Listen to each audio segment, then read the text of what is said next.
former Senate President, our Ambassador, our Consul General Ben, and my dear sister that is doing a lot of wonderful work. Let me stand on all due and existing protocols. Mine was, I think it's not made simple because all the speakers have said everything that I need to say. It's just to summarize what they've said and everything. And I agree with them and disagree with them in some areas. I'll start by agreeing with the pastor. When you go to church, your conversation is between you and God, not the pastor. The pastor is just a figure. Just ignore him. I have had problems with so many pastors and priests and everybody, especially when I go to church and they want to turn it into a luncheon. And I'll tell them, the day of luncheon, invite me. Today is for prayers. And I've come here to pray, not turn it into a church. And I agree with the Senate President when he talked about issue of creating an enabling environment.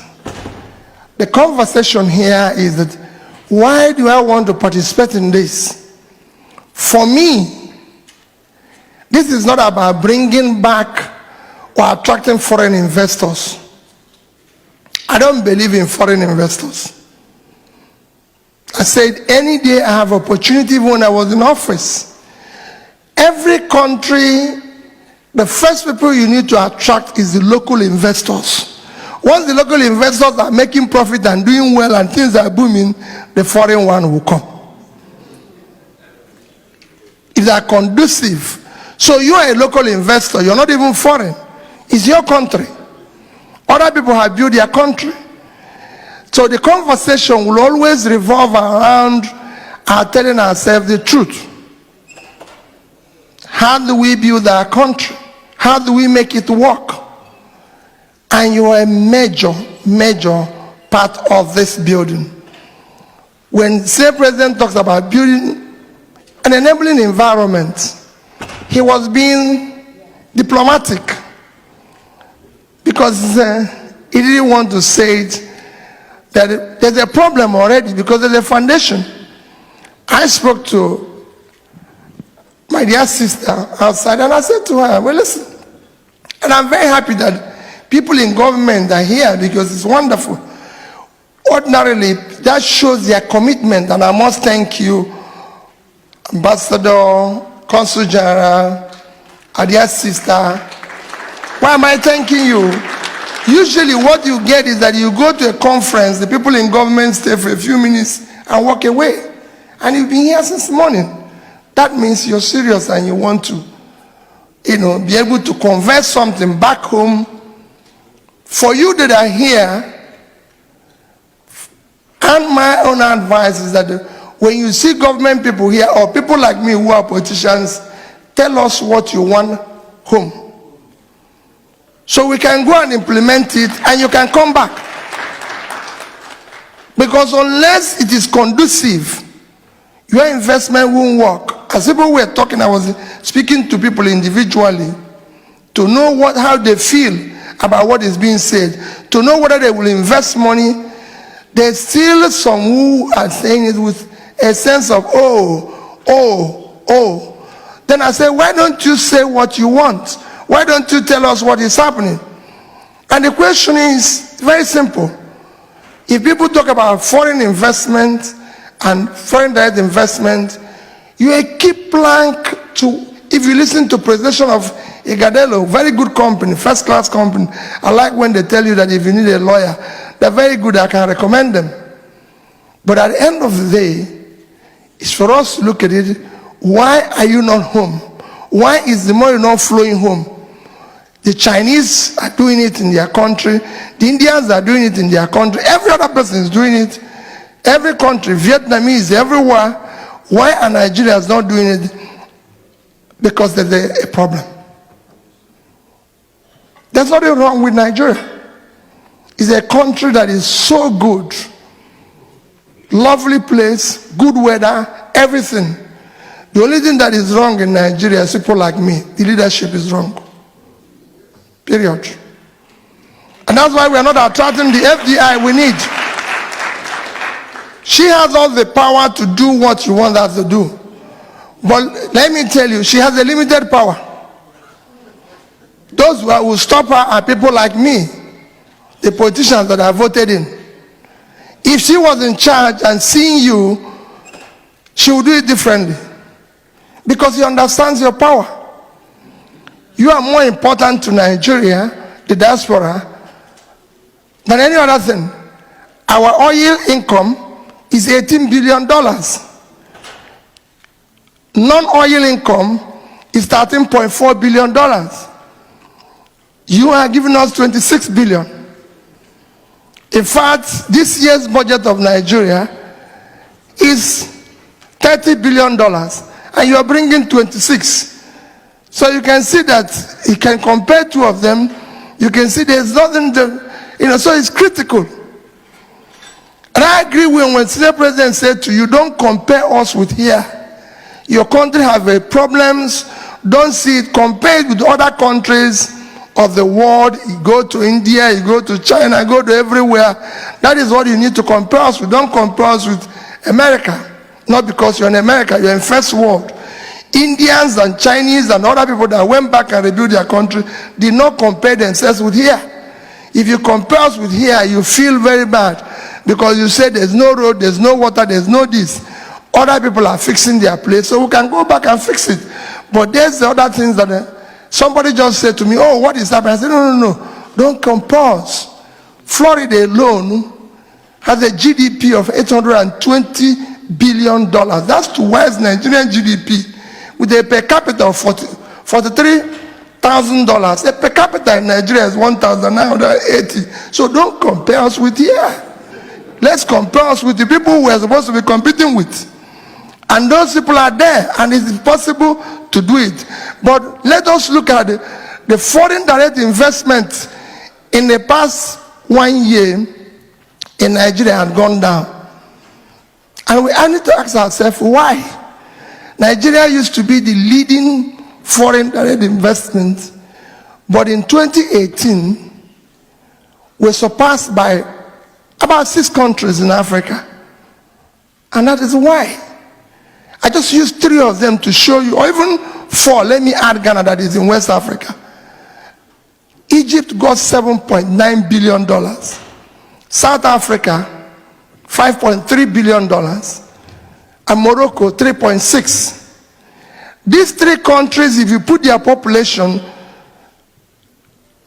Egypt at 97, South Africa at 58, and Morocco at 35, is 190 million in population, and we're 200. And 3 of them attracted $17 billion, and that year we attracted only 1.9 billion. So we didn't even make 20% of what they attracted, and we have more population. If you add Ghana, that is about 30 billion, Ghana surpassed us. Ghana attracted 3.5, and they just 30 million, and we had 1.9. So it is for us to also discuss what is the missing link, because we need this investment badly. And I can tell you, of all the things that are wrong, Nigeria remains the biggest market, but there are things we need to change. Those things we are going to change is what you require. They are number 1, security. Any investor has to be sure that he can go in and come out safely. Nobody wants to invest his money if you're not sure you're going to come out safely, because you want to be alive to enjoy the profit. Otherwise, you will not go. I used to live like you. I used to live like you as a foreigner before I went back to Nigeria. I lived in the UK, and I had a partner, you hear me say it every day, who was very rich and doing very well and extremely well. He had about 15 million pounds invested in the UK, and they were paying him 2%. And I was the chairman of a bank in Nigeria, and I said to him, Mr. Harding, I will pay you 10%. Why don't you give me, since you have 10 million pounds in a fixed deposit. Give me the next 2, since they're paying you 2%, which is just 200,000. Give me just 2, and I'll pay you 10, which is another 200. And he said, we'll have a meeting for it. Don't have a meeting. After our meeting, I'll have a lunch. He said to me, Peter, let me tell you, this 2% comes with peace of mind. I planned my life to live with this 2% for the rest of my life. That is an investor. Investors must have peace. Somebody in this hall told me today how the wife invested 70 million naira and the money got missing. That is the second thing I'm going to say. You have to invest where the records to the rule of law. So if I invest my money, anything goes wrong, I can seek. Period. If there's not, you're not going to put your money. These are issues. I have to invest where there's the country itself. There's a lot the country needs to do itself to be able to propel you to come back and invest. And these are some of the things. Why am I saying this? These are some of the things I want my sister to hear from you. In combination, these are what of government to hear. In combination, when they go back, including me, we say, listen, we have enough of our people that wants to invest. I went to a doctor to do a surgery in the UK, which I went by default. When the doctor walked in, his name was Ayo. He's from Ondo. And when I said, oh, what I did wasn't going well, they said I have to see a correctional doctor, whatever it is called. And his name was Obina. And they told me that in this UK, you cannot go into any field of medicine and get 10 without having at least 2 Nigerians. These are Nigerians. All of them wants to go back. I saw it in the banking industry. I saw it in everything, in every area. They want to go back. But when you talk to them silently one-on-one, they tell you some of these fears I have expressed. Security. A medical doctor told me, as senior president today, that he cannot come back because of kidnapping. No, that he cannot. That whenever he's there, he's doing for. That he cannot. So this is a Nigerian gathering. The opportunities are enormous.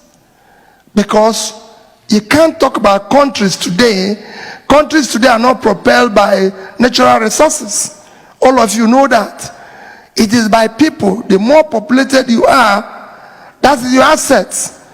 If you educate them, which is next I'm going to, you have been able to create anything.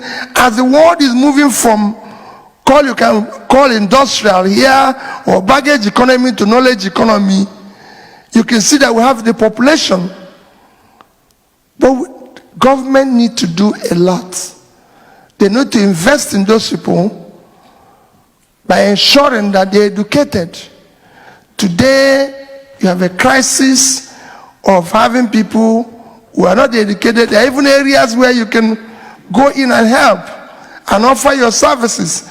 I recall somebody saying here that you can actually go and teach and do some. There are areas where you can go and help to improve. As you improve it, you're going to get the workforce and people that you can do that partnership with. Because right now, the partnership is not as easy as you think.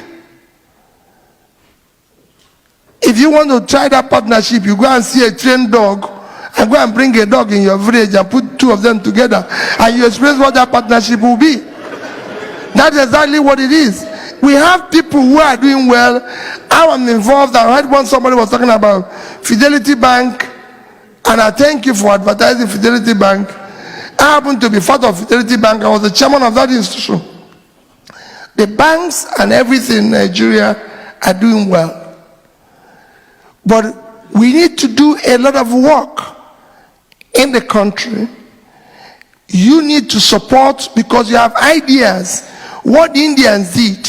I lived a lot with Indians and Pakistanis. I met them in school. Some of you who have been in sophisticated schools here knows that the highest number of people you see in schools are Indians, Pakistanis, the Iranians, and all that. I met them in Oxford. I met them in Cambridge. They went back. But what they did, we are not doing that. They insisted in creating that enabling environment that the senior president spoke about. They became part of the political process. If you get everything right and your politics wrong, everything is wrong. Because one, they develop policies that are poor and they don't implement them. So you can have the best of policies about Nigeria. You can have the best of policies of everywhere, but you can't implement them. So if a guy from here, all the foreigners that I know that are from India, Pakistanis and everything, are investing in their country. How do they invest? They invest through stock market.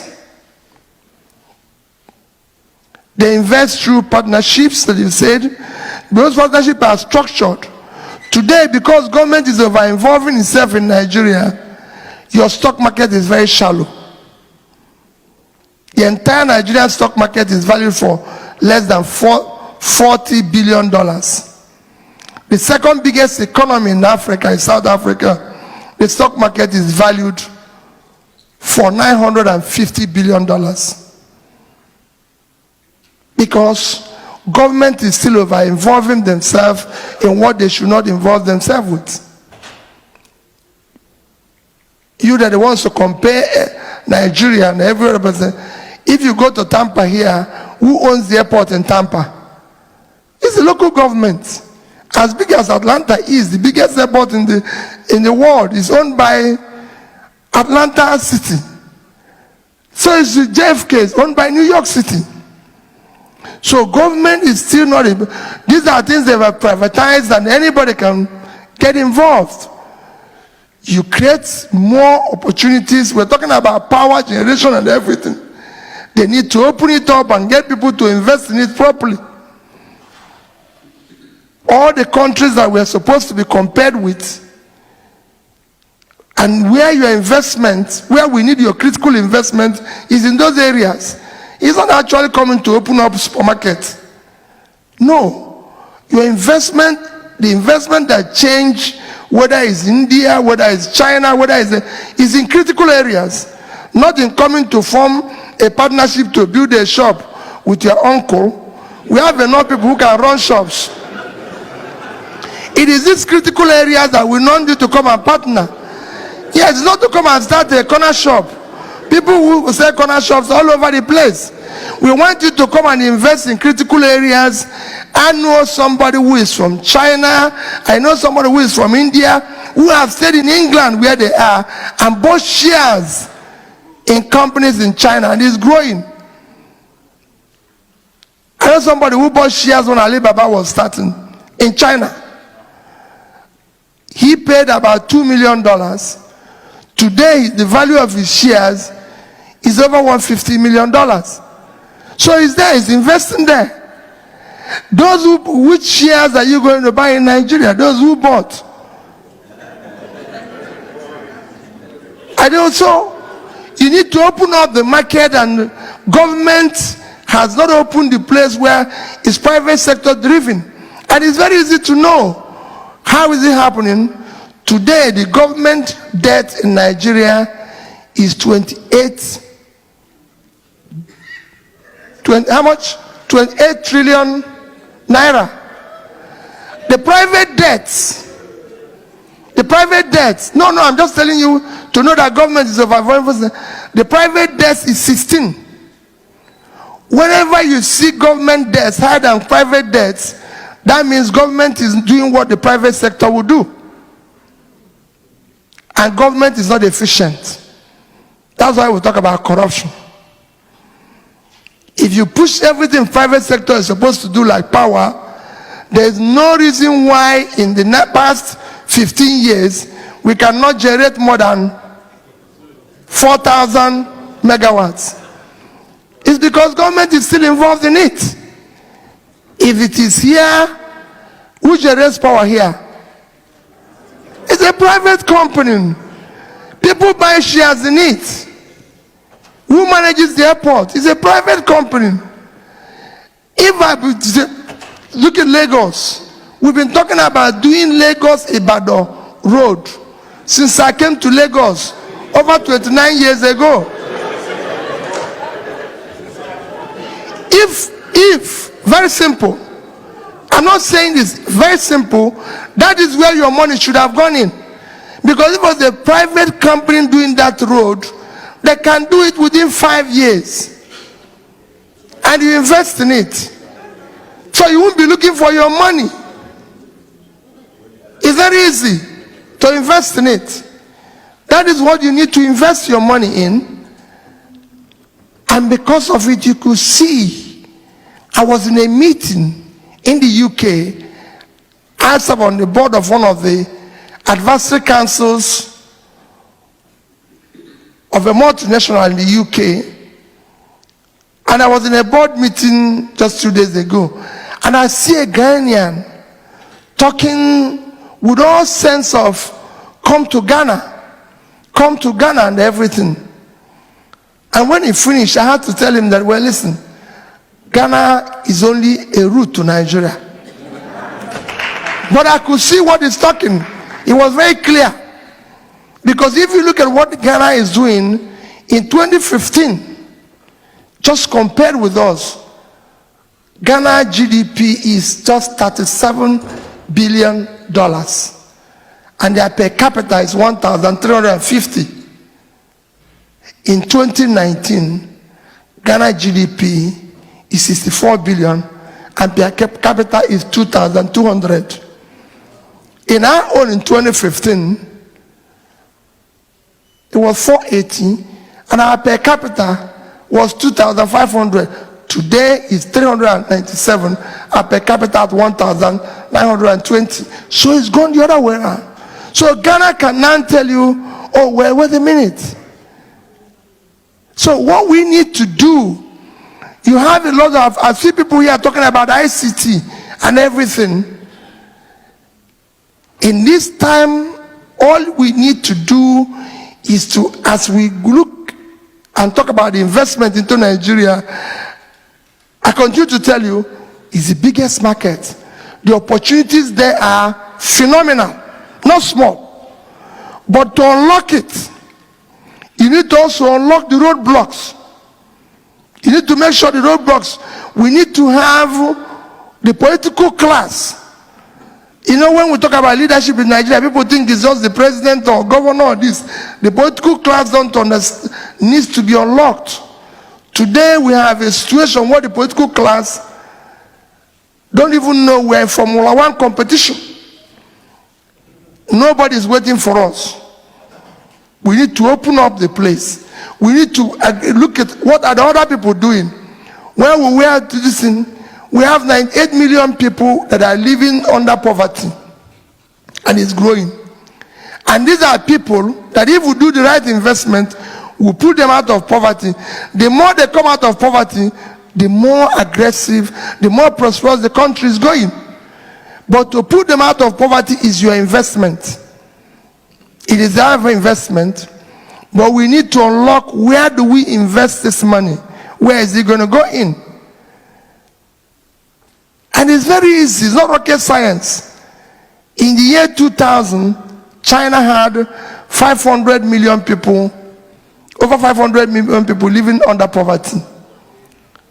Between 2000 and now, they've been able to pull over 450 out of poverty. So it's not rocket science. What did China do that we cannot do? Nothing. They just started to implement a strict, properly articulated agenda and everybody is following it strictly. India in 2012 had 276 million people living under poverty. Now they have less than 70. So Nigeria have more people living under poverty than these two countries combined. And China is 1,350,000,000 and India is 1.4 billion. There's no reason. What they did is not rocket science. It's something we can do easily. India today exports a lot of ICT. Everybody knows that the knowledge drives everywhere. We're still based on how we're going to share oil money. When the world have moved away from oil, we earn 18 billion naira in oil. $18 billion in oil in 2018. 2019 it was 18 billion. Facebook revenue is $70 billion in the same year. We didn't even make 30% of their revenue. That shows how, and that is for everybody, 200 million.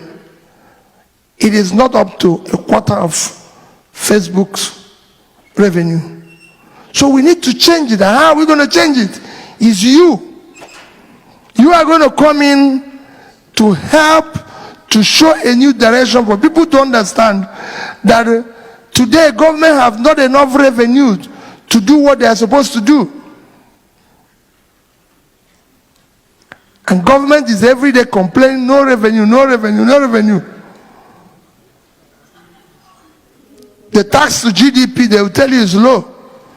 But the only way to create tax to GDP to be high is to pull people out of poverty and employ them. You can't tax poor people, can you? No, they don't have money to give you because they don't have a job. And you can change that. How are you going to change it? That's the enabling environment that is the senior president preached. Luckily, you have a driver of diaspora who is prepared to get on and work with you. These things are not rocket science. I can tell you virtually every country that changed didn't change from everywhere. I tell people whenever I have to do is I said, I don't compare Nigeria with Dubai or Singapore. These are tiny countries. Whatever they've done is the magic that anybody can do. But then there's big countries that are doing the same thing. Vietnam, for example. You can see what is happening in Vietnam. We earned $18 billion from oil. Vietnam earned $22 billion from exporting footwears. They earn more from exporting phone and every other thing, $100 billion. And it's not rocket science. And these are countries in 2010 when we had a per capita of 2,000 plus. Vietnam was 1,300. Today they are 2,005 and 1,009. So there must be something wrong. What did they do? Simple thing. They changed their political leadership. They changed their laws. They changed everything. So if I'm coming to invest in Vietnam, I'm sure I will take my money out. I'm sure if anything happens, I can complain to somebody and get my money. So it's not a question of this. Nigeria, even when we talk about corruption, I always said corruption is because we decided to create the toll gate. 90% of what is happening in Nigeria, government should not be involved. If government is not involved, where are you going to get the money to steal? Period. If government is not, if they give you an airport, if they say Nigerian American Business Council, go and build Murtala Mohammed Airport today and run it and everything, you're not going to give anybody one kobo. Because you're going to borrow the money. But that will not happen. P2B will want to award the contract, so you will eat the money that's in it. That is why government is involved in it. Government is not involved in most transactions here. Whether it's real, whether it's anything, these are private sector driven. And unless you push it to private sector, your money comes in Because when Ighodalo was saying about your 23 billion, let me tell you, if it's well structured, you can attract 3 times that. The only thing you're saying, out of that 26 billion, which you're bringing today, let me tell you, 70% of it is you're just bringing money to feed hungry people at home. If you don't know, when you pay money into an account and it hits a bank account, within 2 days of hitting bank account is withdrawn. That shows the money is for feeding. It's not for investment. Because I've heard people say, oh, things are going well in Nigeria. Every Nigerian have a phone. 90% of people who have phone in the village is to enable them to beg money for feeding. So they send you texts. They tell you people who are sick. They tell you people who are this. They're not doing it for investment. It's just to communicate with you, to tell you how bad the things are, for you to send money. And when you send the money, they withdraw it. That's what happens. But if things are well structured, where you can buy, why will a Nigerian be here investing in here? This is a matured market. The margins are not there. The margins should be in Africa. So if I buy shares in a bank in Africa and it increases by 10% year on year, they pay good dividend, there's no problem. I want to do more. You want to put a fixed deposit and know what you're doing. I know people who put fixed deposit at 10% in 2019. 2020, they said the percentage is no longer there, it's 2%. I'm sure it's happened to some of you. That is not a structured economy. Things don't go up and down like that. These are what we need to fix. Because if you go and you live here with Pakistanis and Indians and Chinese, they are sending money home. Because when they invest it in stocks, in their economy, in productive sector, they see the profit. You are not running the charity. I heard somebody say to you, oh, come and invest, even if you don't make profit. It is not true. Not even the church that everybody runs. Even the church, they stop and collect money. So they don't run the church on prayers, do they? No. The pastor collects money after some time. Have any of you been at any church where they close and say everybody go home without collecting money? So not even the church. The pastor collects money. So I don't want you to invest where you will not make money. I want you to invest where you will make money. So in your communique, like I said, everybody has spoken what I need to say. That's why I'm just summarizing. In your communique, what I want you to do is to be able to look back and say, well, listen, let's compare ourselves with different economies. Let the government look, why are they not making enough budget? There must be something wrong. It's not a rocket science. We are supposed to be compared with Brazil. These are countries we are being compared with in year 2000, year 2001. Brazil, we're being compared with Russia, we're being compared with South Africa, with China, by the year 2000. So it's not even, I don't want to go back to 1980 and everything. These are companies, now we're being compared to the mint nations, Mexico, Indonesia, and everything. Why are their budget different? Our budget as a country today is $30 billion.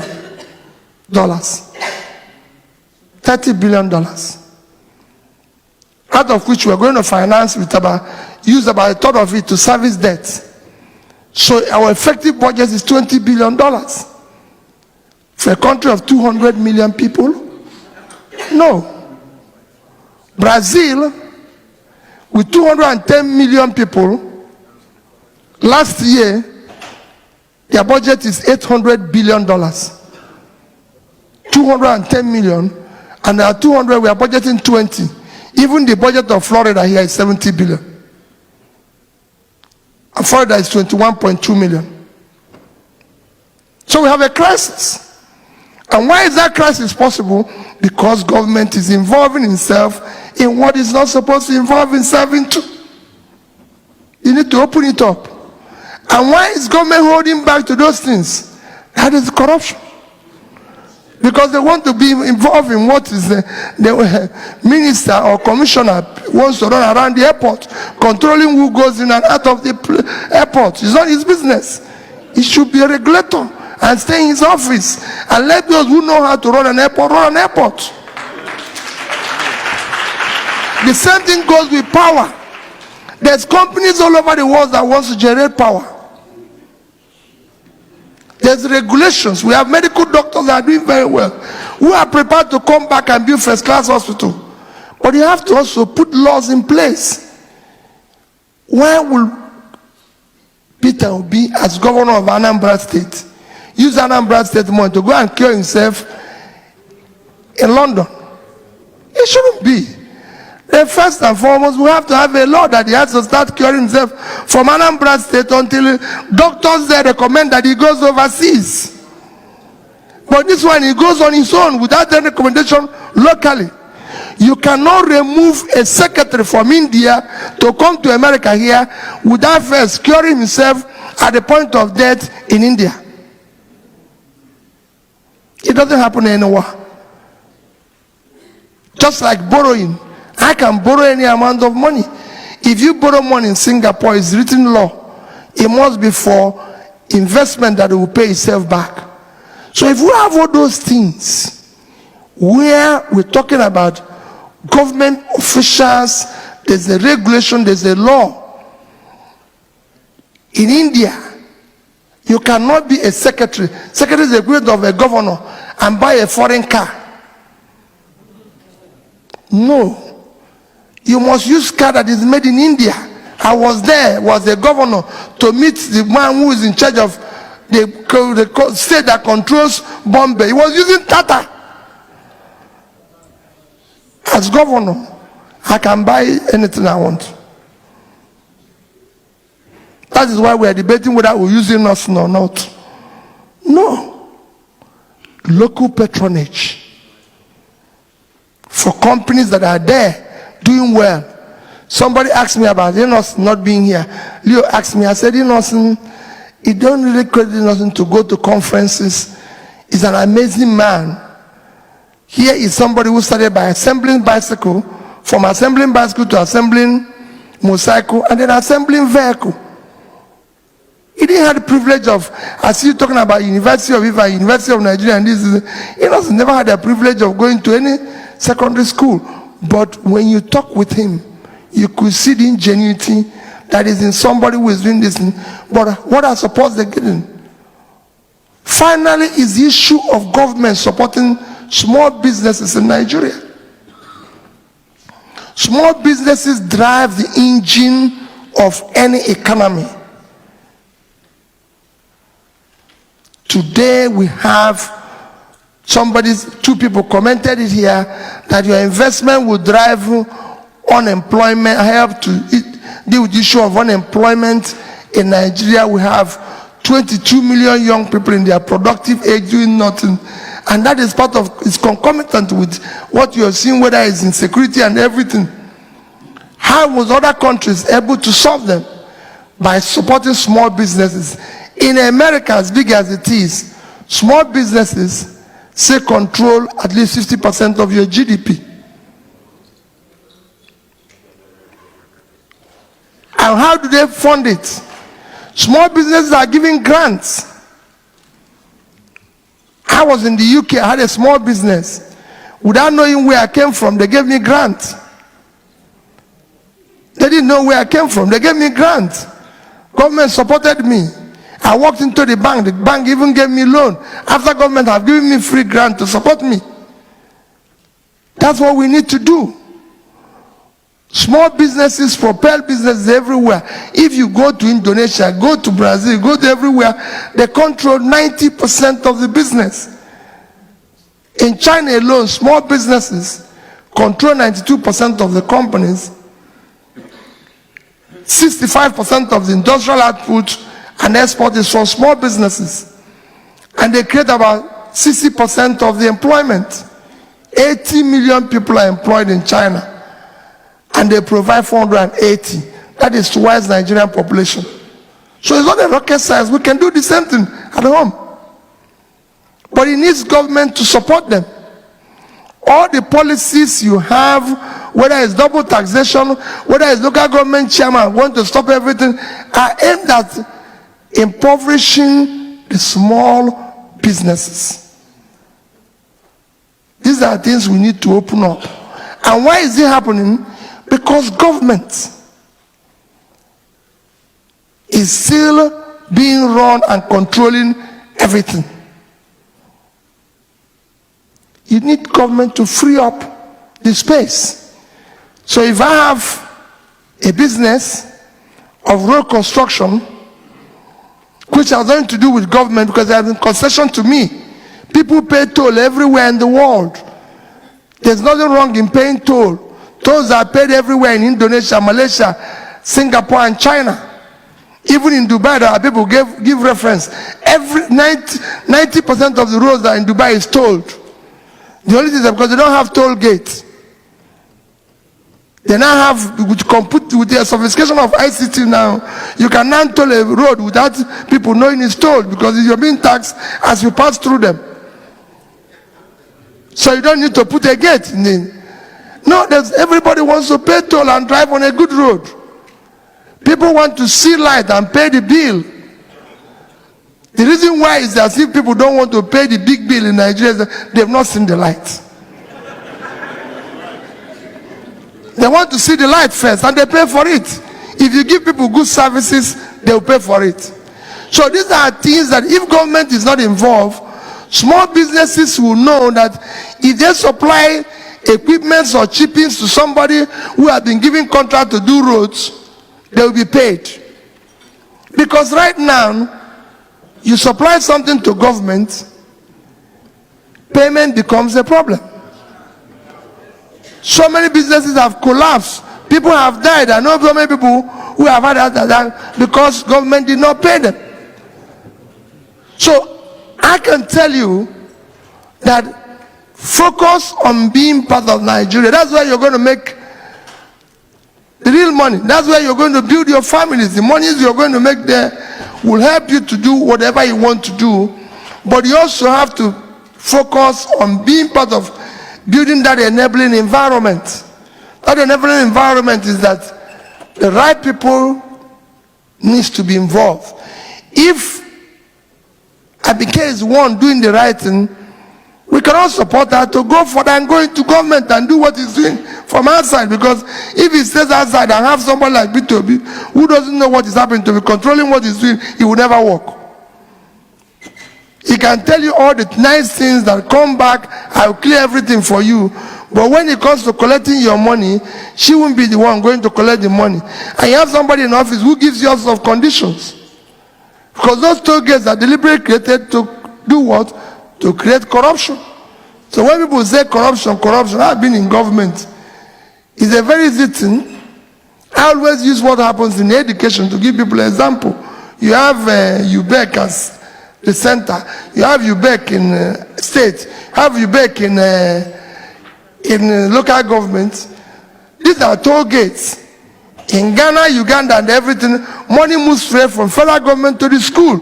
Everybody knows where the school is. Why are you putting to this man, to this man, to this man? These are toll gates that shortens the money by the time he gets to his destination. You can put it direct. The same thing goes with what you're doing. So I urge you as a body, focus on Nigeria. Focus on Nigeria. But what you should be doing is also be in all your communique, coming up to advise the government on what they can do for you to come back and participate in turning around the economy. Don't just say, oh, stay here and say, oh, we're going to put our money. No. I will not be one of those telling you, if I have somebody who is here, I won't tell him to just come and put your money in hands of your uncle who might even die. He wouldn't even know where he put the money. I've seen people who have sent money. By the time the money arrives, the uncle has died. And nobody can take the money back because the uncle doesn't have a system. You can't even prove you gave him the money. But if you have a well-structured companies that are well-structured, investments that are well-structured, our stock market today should be at least, like I said, it should be at least worth over 100 billion. All the companies, all the countries you can compare us with, we are the biggest economy in Africa. Senior President told us. How come the second biggest country, which is South Africa, their stock market is 900 billion and we are 40? Number 3 is Egypt, it's over 200 billion and we are 40. Other small countries like Pakistan, in Singapore, Mexico, Indonesia, everybody is over 300 billion. Because if you go to them, you can buy shares, you can do this in corporate industries. And those industries are the ones that are doing construction and everything. And you can look at their budget. Everywhere you can make money in Nigeria, but the system has to work. If you go today, in education alone, the investment government is doing is low. Everybody knows that the more you invest in education, the better your economy. Especially today that education drives everything. But what's our investment in education? Our investment in education in the past 10 years is only 4.4 trillion naira, $14 billion.